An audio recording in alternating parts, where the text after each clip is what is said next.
Great. Can you see the slide? Yes. Yeah, it looks great. And the sound is good. Is the sound okay there in Berkeley? Okay, I can't hear them, but maybe. Yeah, it's good. It's good. Okay. All right. Good. Excellent.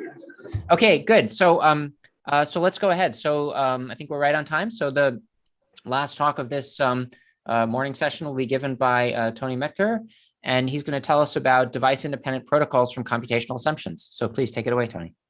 Yeah, thank you very much both for the introduction and the invitation. So we're going to stay right on the same theme from the first two talks. So Greg kind of started from this proof of quantumness protocol of Brzezinski and others, and talked about how to make this more efficient and closer to actual practical implementation.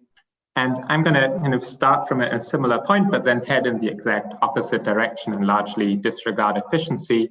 And instead, we'll try to sort of get a more precise handle on what the proof actually does, rather than just showing that it's quantum. So that's the general goal. So more specifically, I'm going to talk about how we can, in this kind of setting that Greg and Irmela already introduced, we can get something called self-testing, and this is from this paper with devic. And we can also get device-independent quantum key distribution, which is from this paper with Rotem, Arnold, Friedman, Andrea Coladangelo, and DIQKD. Right. So the plan is that I'll start with DIQKD and sort of remind you of the setting for standard DIQKD. The main feature of this is that security here, so security of the key that such a protocol generates, is based on a Bell inequality violation. And then we'll modify this setting to what I'll call the computational DIQKD setting. And the key difference to before is that now we've removed one assumption, which means that we can't base security on Bell inequality violations any longer. And I should clarify, because we just had Greg's talk here, I'm really talking about standard non-local Bell inequality violations and not computational ones. So then, we need something to replace this Bell inequality violation, and this is kind of the main technical tool underlying this, a protocol for computational self-testing, and I'll explain what I mean by this. Right? So let's get started with QKD. So in any QKD protocol, device independent or device dependent, we have these three parties, Alice, Bob, and Eve. And Alice and Bob here, they have some public channel connecting them. And Eve is the eavesdropper who sort of listens in on what that's saying. And what Alice and Bob would like to do is they would like to turn this public channel into a private one. So one where Eve doesn't anything about what is being communicated. And the additional resources that Alice and Bob have to do this are shared entangled quantum states. So here we need to be a bit more sort of precise, because Alice and Bob are just classical people, right? So when we say that they have shared quantum states, really what we mean is that they have some quantum device, some experimental setup on either side, and these two devices here share entangled states, and Alice and Bob can classically interact with these devices. So you can just imagine pushing a button and reading stuff off a screen. And now what makes such a protocol device independent is if we don't want to trust that these devices behave as advertised. So if you press the button that says make a computational basis measurement, you don't want to assume that this is actually what this device does. And also because the device is untrusted, we allow for the possibility that it might be entangled with Eve. So a story that's usually told here is that Eve is actually the manufacturer of these devices and sort of maliciously manufactures them, gives them to Alice and Bob. And even though Alice and Bob only have these maliciously prepared devices, they still want to generate a secure key with them. Right? So this is quite a weak set of assumptions in that it gives Alice and Bob very little. But you can still generate a shared secret key here. And roughly the outline for this is that you have Alice and Bob interact with this device and then compare some statistics of their interaction via this public channel. And if they observe a Bell inequality violation in these statistics, then they can deduce some sort of statement about what state and measurements these devices must have used internally. And from this sort of knowledge of what is going on inside the devices, it's possible to deduce that Alice and Bob can generate an information theoretically secure final key from the input-output sort of behavior that they had with their devices. So I really want to stress here that information theoretic security is like the key point here. So this means that even if Eve is computationally unbounded, the key is still secure. And that's kind of the main advantage of quantum key distribution in general over just classical public key crypto. Right? So we've kind of made a couple hidden assumptions here, which is that these devices, they are untrusted, they can be entangled with Eve, but they may not actually talk to Eve, and likewise, they may also not talk to each other. And all of these communication blockage properties here, they look kind of syntactically similar, but they're used in very different ways. So the fact that the device can't talk to Eve, this is almost trivially a necessary requirement, because otherwise the device could just forward everything, like its entire interaction with Alice and Bob, to Eve, and then Eve knows everything that Alice and Bob know, and well, clearly you can't generate a key from that.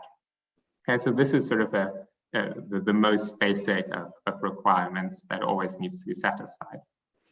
On the other hand, this assumption that the two devices between each other can't communicate, this is really just used for the Bell inequality violation, because clearly if these two devices could communicate, then the Bell inequality violation would just be pretty meaningless, right?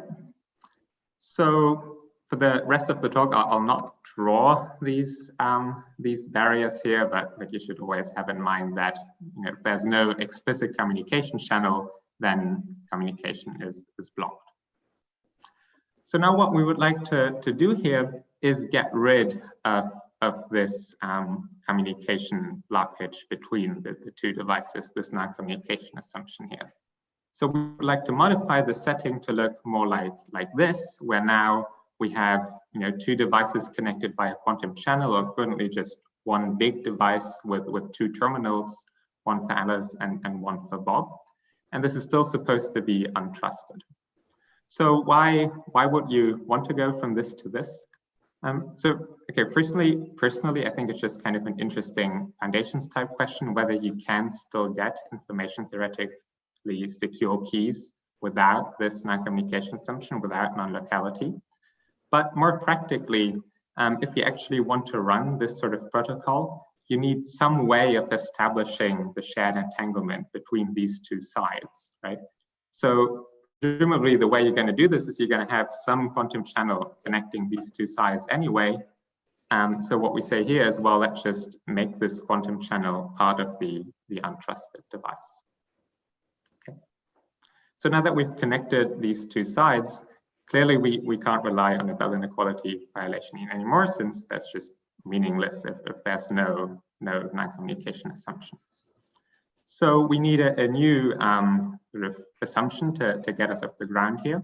And unsurprisingly, if you've seen the previous two talks, we're going to assume that this device here is computationally bounded and cannot break post-quantum crypto. And specifically, the post-quantum crypto is this exact same LWE-based adaptive hardcore bit noisy trapdoor flow-free function thing that Romola and Greg mentioned. Okay. So with this new assumption, we can now at least hope to replace this Bell inequality violation by some interactive protocol that leverages this computational assumption. And hopefully from this protocol, we would still be able to make some statement about the device's states and measurements, and then as before, deduce information theoretic security of a final key. So what I want to stress here is that we do make a computational assumption about the devices, but this adversary Eve here remains computationally unbounded.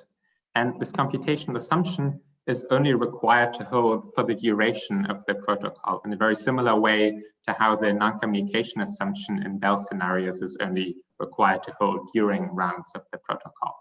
So in other words, we still want an information theoretically secure final key, because otherwise we might as well just go to classical public key crypto, but we want to achieve this information theoretically secure final key in this modified setting. Okay. Now, there's one additional requirement that we would like from such a protocol. And sort of if we compare these two settings here, in this standard setting, an honest device or an honest pair of devices can succeed just by doing local operations and having these pre-shared EPR pairs, right? And now we give the device more freedom to communicate, but we would still like to preserve the same sort of completeness statement. So we would like to still have the property that an honest device only has to use this connection to establish pre-shared EPR pairs. So in other words, we want to preserve completeness from this side, but we want to sort of expand the set of devices against which this is sound. I should say, when I say preserve completeness going from here to here, here we require like actual local quantum computation, here we don't, so it's not quite as practical, but at least from the point of view of non-local resources, we don't want to add anything on the completeness side. Okay, so that's like the list of what we want. Now, if we go back to the previous slide, we can be a bit more precise in how these steps are going to go. So this first step here is going to be played by this computational self-testing protocol, which I mentioned in the outline and which I'll explain in a minute. And what we want in terms of a statement about the device's states and measurements is that the device must have prepared an EPR state and measured the individual qubits of this EPR state, either in the computational or in the Hadamard basis, depending on what Alice and Bob requested. So you can imagine they have one button for each, and we want to ensure that if they press one button, then the measurement that they ask for actually corresponds to what the device is doing. And then from this statement about the EPR states and the single qubit measurements, we want to get some certified entropy of the device's measurement outcomes conditioned on the side information. And it's kind of been known for a very long time now that once you have the certified entropy, that it allows you to get an information theoretically secure final key. Okay. And then you can also kind of see why this computational assumption is only required for the duration of the protocol, because once we have ensured with the protocol that the device has measured an actual bona fide EPR pair, like actual single qubit bases, then the output of that is sort of independent of the computational assumption. Right? So this entropy, it really is entropy. It's not some pseudo randomness or something. It's actual entropy, and if you go back and break the computational assumption later on, it's still entropy. So this is why this assumption is only a sort of temporary thing. Right? So this is all I want to say about DIQKD, and I'll spend the rest of the talk talking about how we get this computational self-testing protocol. Now, if there are questions about the DIQKD part, now might be a good time, or otherwise I'll see you to ask afterwards.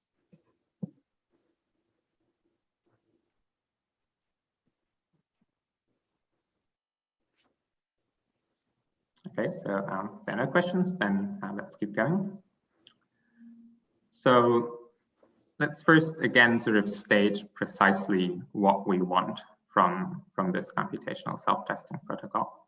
So we want to have some protocol in this setting, which is some classical interactive protocol run by Alice and Bob. And at the end of this protocol, Alice and Bob should be able to decide whether the device has won or lost in this protocol. This is just sort of standard terminology for these kinds of protocols. And then the statement that we want is that if a computationally bounded device wins with probability at least close to 1, then the state prepared by this device must have been an EPR pair, and the device must have measured each qubit in the bases requested by Alice and Bob. Now, all of this only holds up to global changes of bases. And this is because Alice and Bob only ever get to see the classical measurement outcomes from the device, right? So if the device now does a global change of basis, meaning it applies some unitary or some isometry to all of its state and all of its measurements, then this won't have any effect on the classical outputs that Alice and Bob see. And therefore, we can't actually hope to get any leverage over these global changes of basis. Now, just as a side comment for those of you who are familiar with sort of normal self-testing in this spell scenario, you might be worried that this global freedom here is too much because we are used to just local changes of basis from the standard spell-based setting. The reason that global changes of basis are still fine is that we're certifying the state and the measurements at the same time. So we're really kind of certifying how the measurement acts on the state.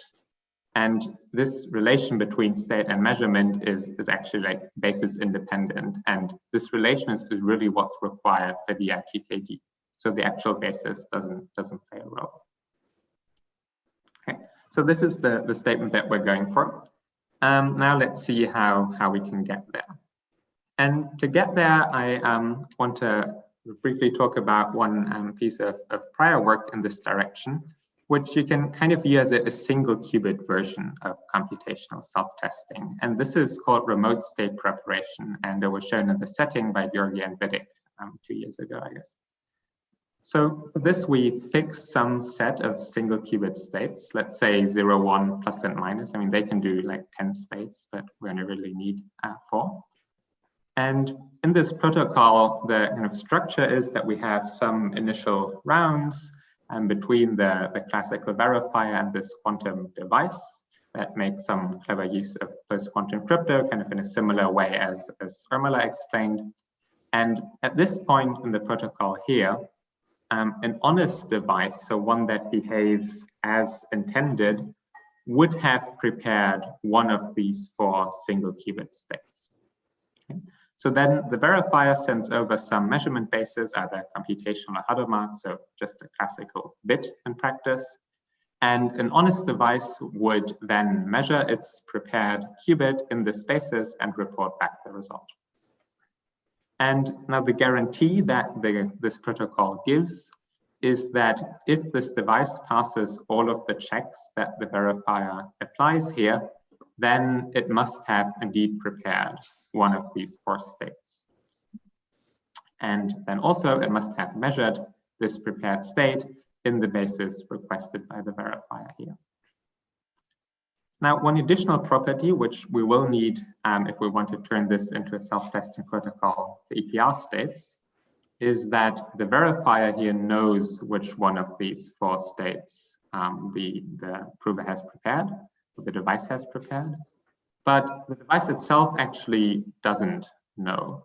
So this may be a bit counterintuitive, but it's kind of a result of using post-quantum crypto here, which enables the device to, if it behaves honestly, prepare one of these 4 states without ever quite knowing which state it actually did prepare in the end. Okay, so this is kind of hidden in the post-quantum crypto, which state has been prepared. So if we want to take this kind of protocol and extend it to a protocol for self-testing EPR states, kind of what do we need to do? Well, firstly, the EPR state is quite obviously a 2-qubit state, and we want single qubit measurements on this. So to even like make a meaningful statement about 2 qubits, Alice and Bob will have to enforce some sort of tensor product structure on this device's global space. And they will have to do so using purely this post-quantum crypto and their classical communication. Secondly, we don't just want any product state, we want an entangled 2-qubit state, so entangled across this tensor product structure that Alice and Bob enforced here. And then finally, this is kind of a reflection of what I said for the DIQKD protocol. We want that an honest device only has to use local operations and pre-shared EPR pairs to succeed. Okay, so I won't say too much about this first step simply because it's kind of the technical one and it's very hard to give intuition for. So we'll take this one for granted and then see how we can do the entanglement and remove global operations. So let's suppose for a start that Alice and Bob just have two isolated devices. And then each of them can just run this remote state preparation protocol. And by virtue of this protocol, then they know that each device here has prepared one of these four states.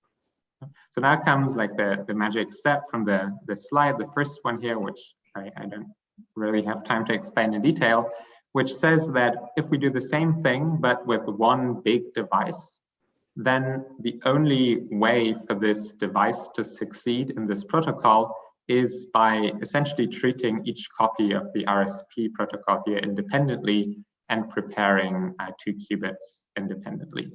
Okay, so yeah, this kind of has the flavor of a direct product or parallel repetition type theorem in GCS. Right? So if we believe this, and we'll kind of have to, then what's left to do is we need to entangle these 2 qubits somehow.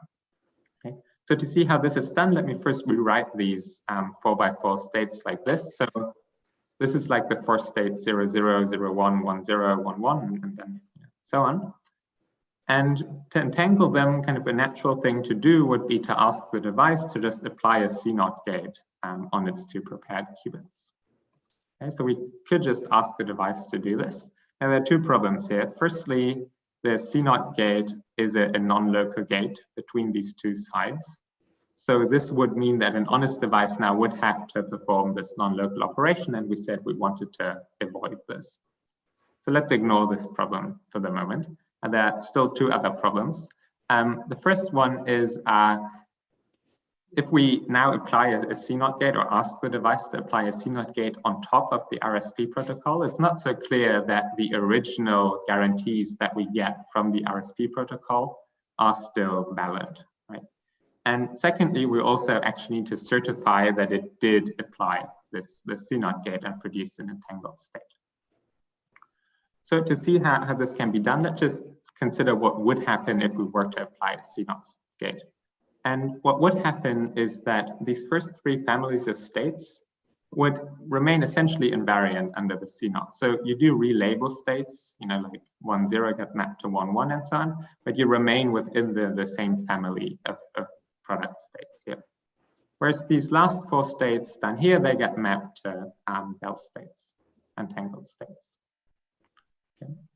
So why is this useful? Well, it's useful because it tells us that if Alice and Bob in their checks essentially undo the relabeling of states that the CNOT sort of produced on these first 3 families, then the guarantees from the RSP protocol essentially still apply, at least it's plausible that they could.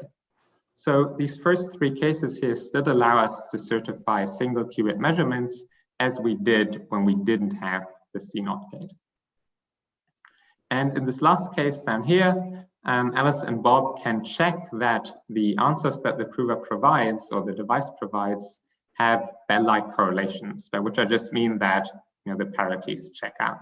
And for this, Alice and Bob would use that classic communication here. Okay. So now the final step is to combine these 2. And for this, we're going to make use of this blindness property of the RSP protocol that I mentioned. So what this said was that the device doesn't actually know which state it has prepared. And specifically in this instance, it also means that the device doesn't know which one of these 4 cases it is in. So therefore, it also at least intuitively can't adapt its behavior based on which case it's in. And this allows us to combine these 2 statements and kind of carry over this single qubit measurement certification to this Bell case down here. And if we do that, then we get that we can certify single qubit measurements on a Bell state. Okay, so this now gives us almost what we want. We can now certify single qubit measurements on Bell states. The remaining issue is the fact that here we ask the device to perform this non-local gate. So how can we get rid of this? The basic idea is that you can do, in general, a CNOT gate by gate teleportation. So the way this works is you just have a pre-shared EPR state, and you do local measurements on this EPR state and the state on which you want to apply the CNOT gate. And you're going to get some classical outcomes, and the post-measurement state will be the CNOT applied to original state. So then the unfortunate thing is that there are like these additional correction operators on the post-measurement state in a similar way as in state teleportation. And the way to get rid of them is that Alice and Bob are just sort of being told by the device what these were, and then they can essentially uncompute the effect that these correction operators had. Okay. So in this sense, or in this way, we can remove this CNOT gate and replace it by gate teleportation entirely without any even classical communication between the two sides of an honest device.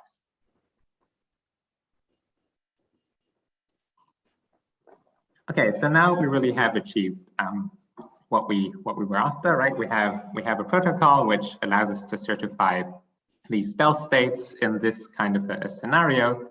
And as I told you about in the first half, we also know how to get DIQKD from this, right? So this is kind of all I want to say about our work, but now we had like 3 back-to-back talks on these very closely related subjects, and like all of us have referenced previous work. So just to wrap up the session, I thought it might be useful to give like a bit of an overview of this, like where this field of using post-quantum crypto on quantum provers is at.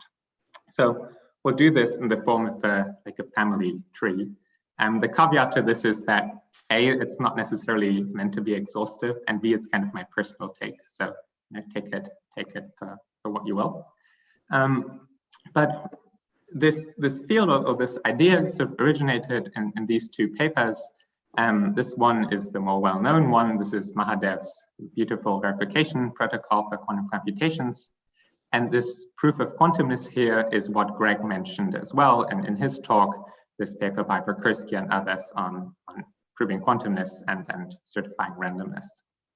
So like neither of these strictly sort of builds on the other, because they're somewhat, well, at least in its strict interpretation, the verification protocol is not a proof of quantumness, and obviously vice versa. So we just didn't put any errors here, and we'll treat them somewhat sort of as independent strands.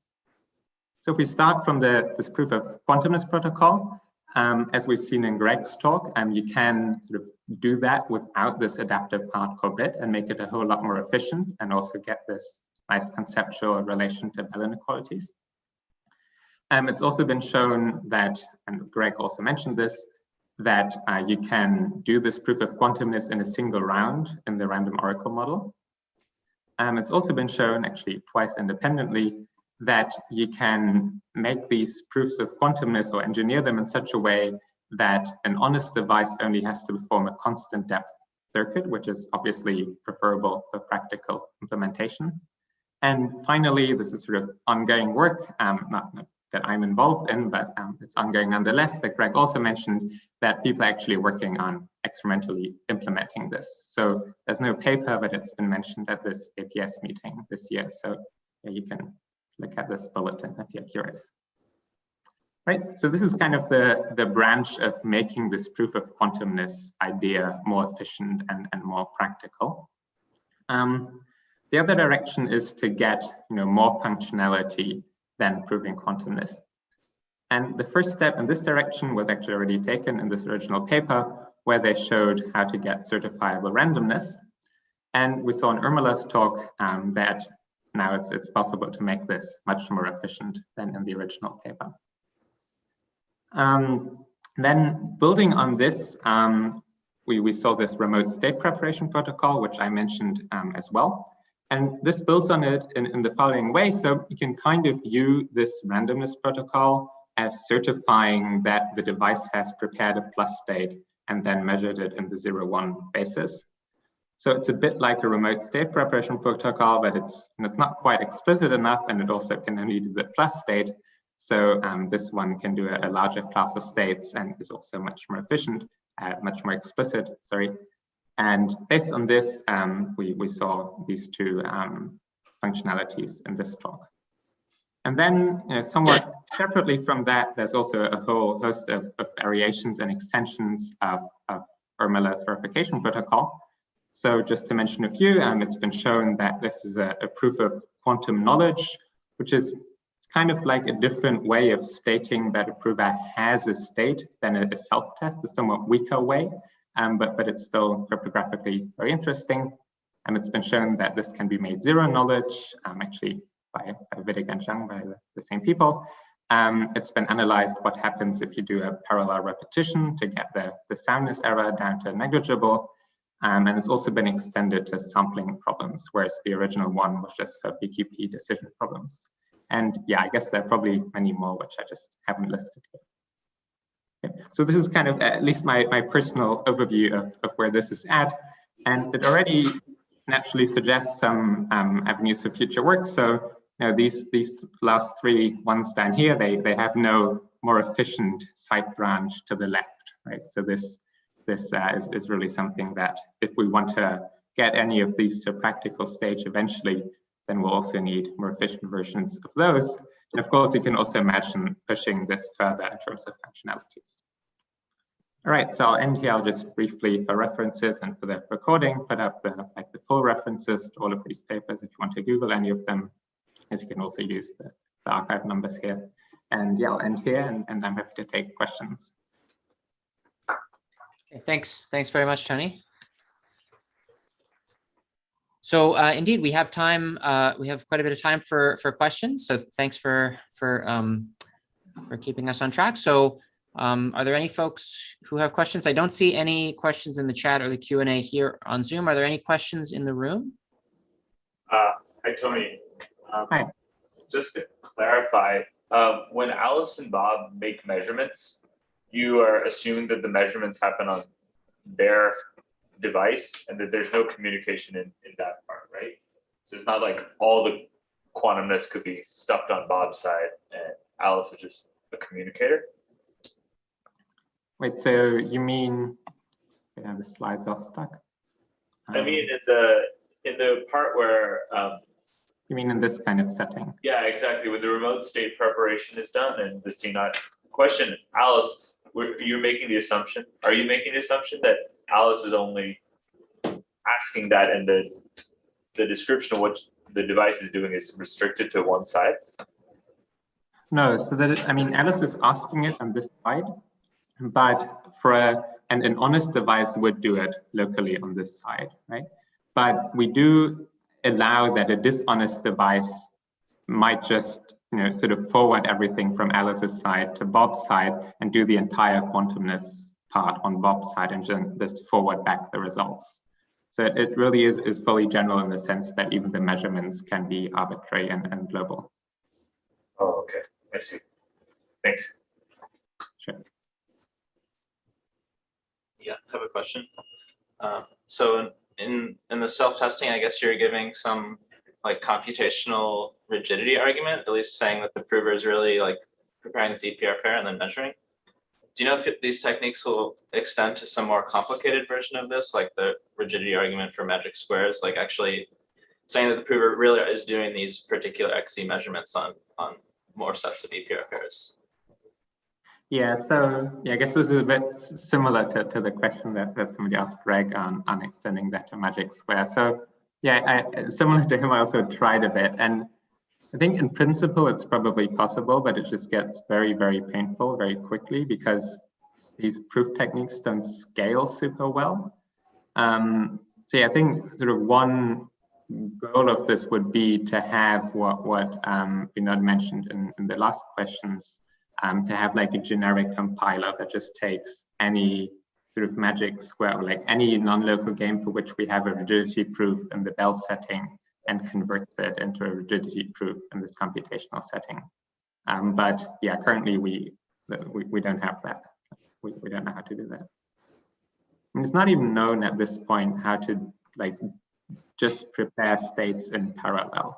So like the self-testing protocol, it prepares two states, but it's not even obvious whether and how that can be scaled to end states. I think it can, but probably the proof techniques that we have are not the ones that one should really use in scaling this to end states and copies. Thanks. Sure. So there's a question in the Q&A. Maybe I'll just read it. It's from Daniel Gottesman. So he asks, if I understand correctly, the devices can communicate with each other, but not with Eve. Is there a natural physical setting where this is a reasonable assumption when the devices are untrusted? Yeah, so this is a good question, because indeed there's like this sort of asymmetry between where you sort of trust the devices not to communicate and where you don't trust them not to communicate. So like the justification for that is that in the completeness, like on the completeness side of things, if you actually implement this, then there are two ways of doing it. You can have a one-way channel from Eve to the devices, or you can have a channel between the two devices. And we'll consider the latter setting. And then you actually have some asymmetry between, you know, the device to Eve can in principle be perfectly shielded because there needs to be no connection. But between the two devices, there does have to be a connection. Now, I'll admit that this is like still a somewhat artificial setting. And this is actually why I cared about, now the slides are stuck again. Well, I mentioned this requirement that we want that an honest device only has to do local operations and pre-shared EPR pairs, right? And the reason that we care about this requirement is that if you ever get to a practical implementation of this, then I think the use case would be that you have a DIQKD implementation where like pretty sure that you did a good job isolating the devices so that they can't talk to anything. But you still have this quantum channel lying around between the two devices, and you like hope that they, like you ensure that they can't use it in between rounds, but maybe you have like this little bit of rest uncertainty. So I guess if even device independent QKD is not good enough for you, then you could try to remove this remaining sort of doubt as to the security of the key because you have this quantum channel lying around with this computational thing. So yes, it's really, I think from a practical point of view, you should view it as a sort of layer on top if you have any lingering doubts as to how well the experimental colleagues implemented this. Okay, thanks. Are there other questions? Question. So in your genealogy slide, I'm kind of curious about you said that it's not obvious that the verification of quantum computations protocol is a proof for a test for quantumness. So is there a sense in which it's not, or? Okay, so this is, yeah, okay, maybe let me expand on this a bit and also like say how it relates to the other stuff. So this is like a bit of a subtle point, but the way that formula shows the verification statement is you sort of need to, you convert the computational problem to like some Hamiltonian construction. You need to show that this Hamiltonian has a low ground state energy, right? This is this history state construction of a p-tile. And so for this, it suffices to show that there exists a state with respect to which the Hamiltonian has a low energy. So what he does is kind of takes the protocol and from that, in a mathematical sense, constructs a state which has a low energy with respect to this Hamiltonian, which then is enough to verify that statement. But what she doesn't show is that the prover must actually have, in a physically meaningful sense, prepared this low energy state. It just sort of exists in a mathematical sense. So then this proof of knowledge thing that I mentioned here, Wittig and Zhang, they show that like if this witness state is hard to prepare, like if they show much more, but the intuition for in this context is that if the witness state is hard to prepare, then the witness state can be extracted from the prover. So in some sense, it must have been present in the prover, But if the witness state is easy to prepare, then the extractor could have just produced the state itself. So how a proof of quantumness differs from that, or at least the one that they give here, is this is much closer to self-testing or like, yeah, these rigidity arguments where you have actual observables and you show that they anti-commute. And this gives you a proof of quantumness thing. And these are like the actual physical observables. They aren't just some mathematical abstraction. So this is the sense in which this is not a proof of quantumness, but a proof of knowledge. And this is a proof of quantumness. If in the right-hand protocol had a classical prover, it wouldn't be able to pass with it. Or is that not? Sorry, say that again. I didn't get the audio. Or if in the verification of quantum computations, if the prover were classical, then it wouldn't be able to pass the protocol. So well, so we in the general case, at least I don't know how to prove that. Like we don't have any strategy how to succeed classically, and it seems like it should be impossible. And indeed, if you restrict the verification protocol to like basically the Pauli X Hamiltonian, then on top of that, you can run this anti-commutation proof to show that it's non-classical.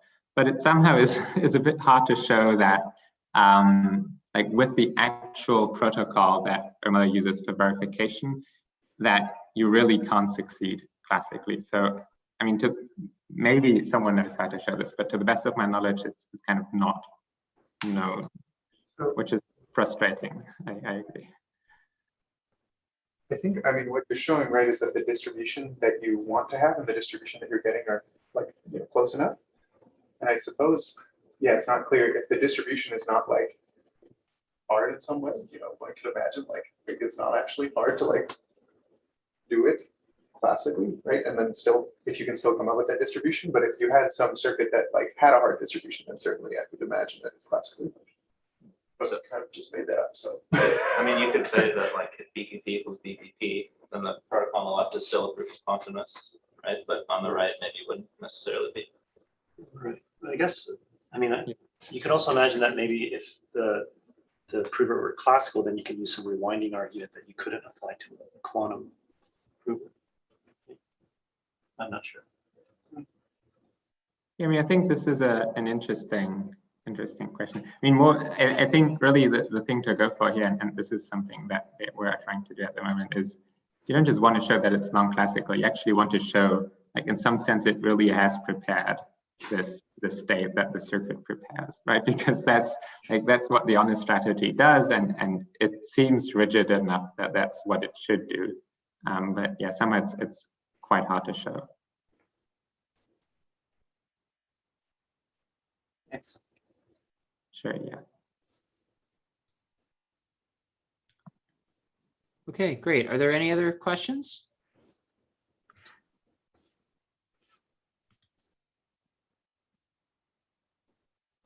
Okay, if not, then let's thank Tony again and all the speakers from this session. Thanks. Yeah, thank you. And I think we're going to take a half-hour break, and the meeting will start up again at 11:45 Pacific time.